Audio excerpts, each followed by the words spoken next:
Hello friends, तो आपकी geography की क्लास स्टार्ट हो चुकी है। अपनी जल्दी से जुड़ जाइए। जितने भी आपके रेलवे के एग्जाम हैं सभी एग्जाम कंप्लीट होंगे यहाँ से होके।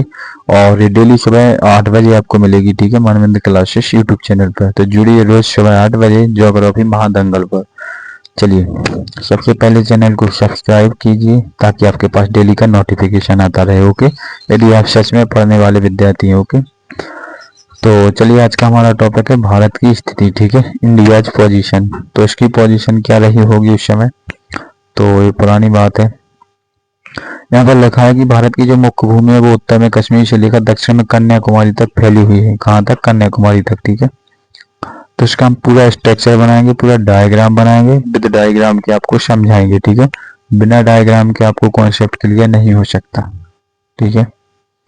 तो न पहले इसको एक बार हम पैराग्राफ को पढ़ के आपको सुना देते हैं, ठीक है।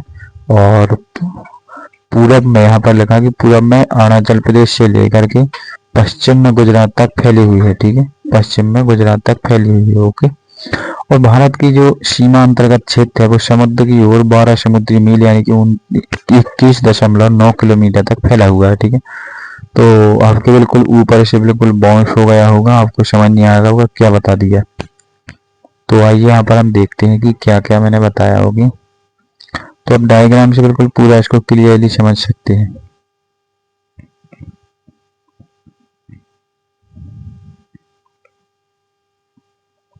तो आइए हम यहाँ पर बनाते हैं सबसे पहले इंडिया का नक्शा। ओके, और इस नक्शे के माध्यम से मैं आपको दिखाना चाहता हूँ कि आपको कितने तरीके से आप समझ सकते हैं। सबसे पहले हम नॉर्थ की बात करेंगे, उत्तर की। ओके, तो उत्तर में आपको क्या मिलेगा देखने को? कश्मीर। उत्तर में आपको कश्मीर देखने को मिलेगा। वहीं दक्षिण में आपको तमिलनाडु जो कि कन्याकुमारी देखने को मिलेगा, ठीक है। तो कश्मीर, और जैसे ही हम बात करेंगे दक्षिण की यानी कि साउथ की, तो साउथ में आपको कन्याकुमारी जो कि तमिलनाडु में पड़ता है, कन्याकुमारी आपको यहाँ पर दिखाई देगा। ओके, ठीक है। इसके बाद हम पूरब की बात करें और पश्चिम की यानी कि ईस्ट और वेस्ट। तो आप देख सकते हैं ईस्ट यानी पूरब में, पूरब में आप देख सकते हैं अरुणाचल प्रदेश, ठीक है।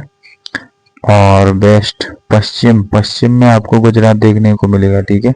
और ये कैसे हैं? सारे के सारे समुद्री एरिया है, चाहे कन्याकुमारी की बात करें हम और चाहे गुजरात की, ठीक है। तो यहाँ पर हम गुजरात लिख लेंगे, ठीक है। तो इतना आपको समझ आया होगा कि भारत की स्थिति कैसी है, ठीक है। तो भारत की स्थिति का मतलब है कि जो भौगोलिक स्वरूप है उसका इतने क्षेत्रों में चार चार दिशाओं में फैला हुआ है। ओके, और ये 12 समुद्री मील क्या है? तो यहाँ पर आइए अब दक्षिणी भाग में, दक्षिण से सीधे चले जाइए समुद्र की ओर। तो समुद्र की ओर 12 समुद्री मील भारत की जो भौगोलिक स्थिति यानी कि जो स्थलीय क्षेत्र है वो उसके अंदर तक गया है। ओके, तो इसको हम 12 समुद्री मील या 21.9 किलोमीटर बोल देते हैं, ठीक है। इतना आपको क्लियर है? चलिए, ये नक्शा है, इसको भी आप देख सकते हैं, ठीक है। एक बार मैं यहाँ पर इसको बना के ही दिखा देता हूँ,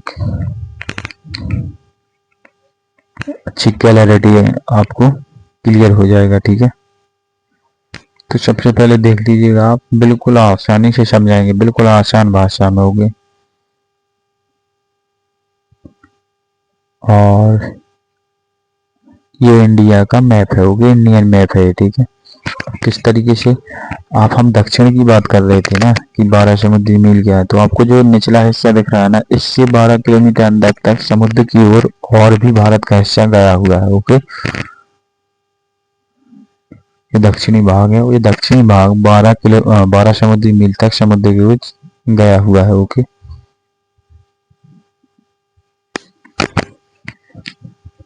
ठीक है। तो इसको मैंने यहाँ पर 12 समुद्री मील या 21.9 किलोमीटर यहाँ पर लिख दिया है, ठीक है।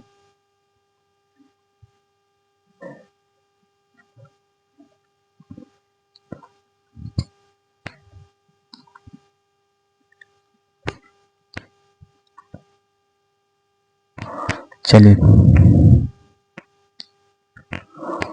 अगला है हमारा हमारा क्वेश्चन कि हमारे देश की जो दक्षिणी सीमा है वो बंगाल की खाड़ी में 6 डिग्री 45 मिनट उत्तर अक्षांश के साथ निर्धारित करती है। क्या मतलब है इसका? इसका ये मतलब है कि सबसे पहले हम दक्षिणी हिस्सा बनाएंगे इंडिया का, जो दक्षिणी हिस्सा है जिसको हम जलीय हिस्सा भी माना जाता है, ठीक है, जलीय सीमा भी कहा जाता है इसको। तो सबसे पहले बनाएंगे और यहाँ पे जितने भी हमारे राज्य स्टेट आते हैं वो सारे के सारे समुद्री एरिया से जुड़े हुए होते हैं, ठीक है। तो एक साइड लिखेंगे अरब सागर और एक पश्चिमी घाट है भारत का, ठीक है, और एक साइड लिखेंगे बंगाल की खाड़ी जो कि पूर्वी घाट है भारत का, ठीक है, ये कटा फटा हुआ है, छोटा है, ठीक है, और पश्चिमी घाट हमारा थोड़ा ऊंचा है, ओके।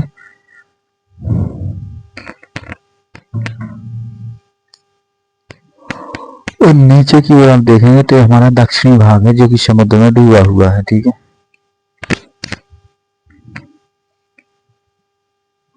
और दक्षिणी सीमा और बंगाल की खाड़ी में आप 6 डिग्री 45 मिनट की एक उत्तरी अक्षांश के साथ एक निर्धारण देख सकते हैं, ठीक है। तो दोनों सीमाएं आपस में निर्धारित हैं 6 डिग्री 45 मिनट पर, ठीक है। इसके बाद अगला क्वेश्चन फिर से आ गया हमारा कि भारत के अक्षांश और देशांतरीय विस्तार की गणना करें तो 30 डिग्री है, 30 है। 30 का मतलब है कि दोनों बराबर हैं, ठीक है, जबकि उत्तर से दक्षिण तक की वास्तविक दूरी 3214 किलोमीटर है, ओके। क्लास थोड़ी ब्लर हो रही क्या?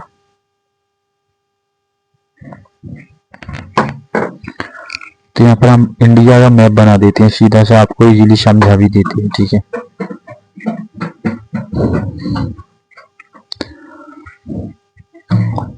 अब कैसे उत्तर से दक्षिण का विस्तार और कैसे देखेंगे हम पूर्व से पश्चिम का विस्तार, ठीक है। तो ये जो आपको लाइन दिख रही है ना, यह देशांतरीय विस्तार है, ठीक है। ये क्या है? देशांतरीय विस्तार है और इसको हम लॉन्गिट्यूड भी बोलते हैं, ठीक है। और जो हमारा पश्चिमी और पूर्वी विस्तार है उसको हम लैटिट्यूड बोलते हैं, ठीक है, क्योंकि वो अक्षांश होता है और ये देशांतरीय होता है, अक्षांश, ठीक है। इसको हम लिखेंगे अक्षांशीय विस्तार। ये हमारा अक्षांशीय विस्तार है, ठीक है।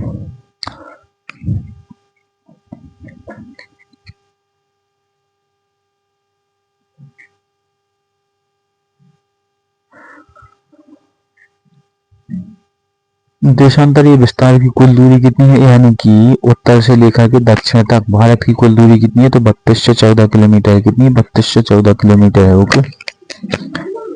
और दक्षिणी बात करें हम और इसके हम पूरब से पश्चिम की बात करें तो इसकी कुल दूरी है आपकी 2933 किलोमीटर। कितनी है? 2933 किलोमीटर, ठीक है, ठीक है, 2933 किलोमीटर।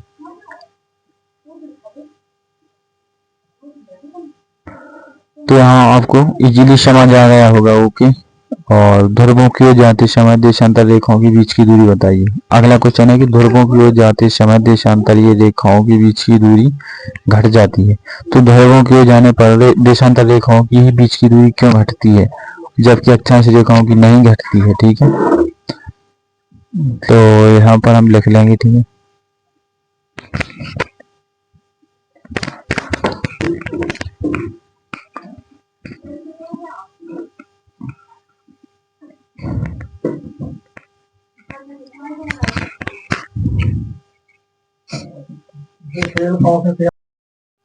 तो पहले यहाँ पर देशांतरीय विस्तार समझेंगे, ठीक है। तो ये देशांतर रेखा इसके अंदर है, ये गोला है, यानी कि हमारी पृथ्वी है। यहाँ पर हम देखेंगे देशांतरीय विस्तार, ठीक है।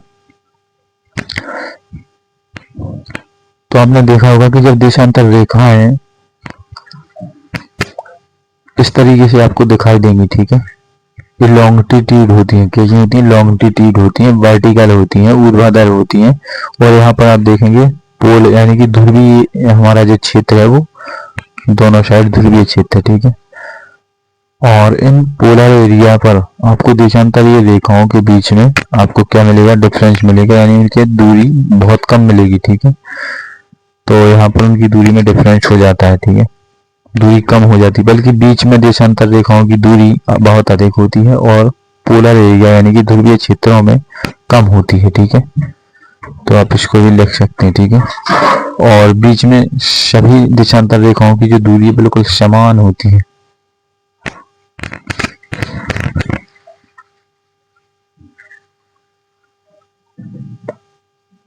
ठीक है।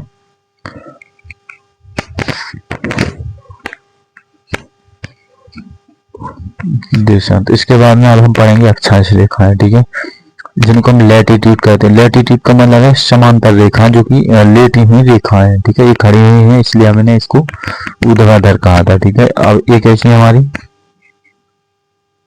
ये आपको मिलेगी बिल्कुल लेटी हुई रेखा, इनको हम अक्षांशीय रेखाएं बोलते हैं, ठीक है। और कुछ इस तरीके से होती है ये, ओके। तो आपको क्लियर ये साफ साफ नजर आएगा और साफ साफ दिखाई देगा, ठीक है, समझ भी आएगा अच्छे से, ओके। बस आपको क्लास से जुड़े रहना डेली, आप जुड़े रहेंगे तो आपका हर एक कॉन्सेप्ट हम धीमे धीमे क्लियर करा देंगे। तो देखो इनके पोलर एरिया पर, यदि आप अक्षांश रेखाओं के पोलर एरिया की बात करेंगे तो वहां पर आपको दोनों के बीच में समान डिफरेंस दिखेगा, यानी कि जो अक्षांश रेखाएं हैं उनमें कहीं कम या ज्यादा डिफरेंस नजर आता ही नहीं है, दूरी कम नजर ज्यादा आती नहीं, ठीक है। समान दूरी है अक्षांश रेखाओं के बीच की, कैसी दूरी है, समान दूरी, चाहे आप पोलर की बात करें या बीच की बात करें, ठीक है। तो अक्षांश और देशांतर रेखाओं के बीच का गैप आपको समझ आया होगा। और इसी तरीके के क्लास देखने के लिए आप डेली इस पर जुड़ सकते हैं, मानदंड क्लासेस यूट्यूब पर जुड़ सकते हैं और इसकी एप्लीकेशन को भी डाउनलोड कर सकते हैं, जिस पर आपको फ्री टेस्ट सीरीज मिलेगा, ओके। और आज हमारा जो दशहरा ऑफर है वो आने वाला है CGL 2026 पर, ठीक है। और उसमें आपको 2 ईयर की वैलिडिटी मिलेगी, ठीक है। और वो बायोलॉजी का बैच होगा, ठीक है। तो प्लीज इससे जल्दी से जल्दी जुड़ जाइए, अभी सेशन को शेयर कर दीजिए और जल्दी से जल्दी सब्सक्राइब और शेयर कर दें ताकि अधिक से अधिक बच्चों तक ये क्लास पहुंचे, ओके। तो नमस्कार सभी को, धन्यवाद और मिलते हैं हम अगली क्लास में। और इसी तरीके से आप लोग जल्दी से जल्दी सेशन को बहुत अधिक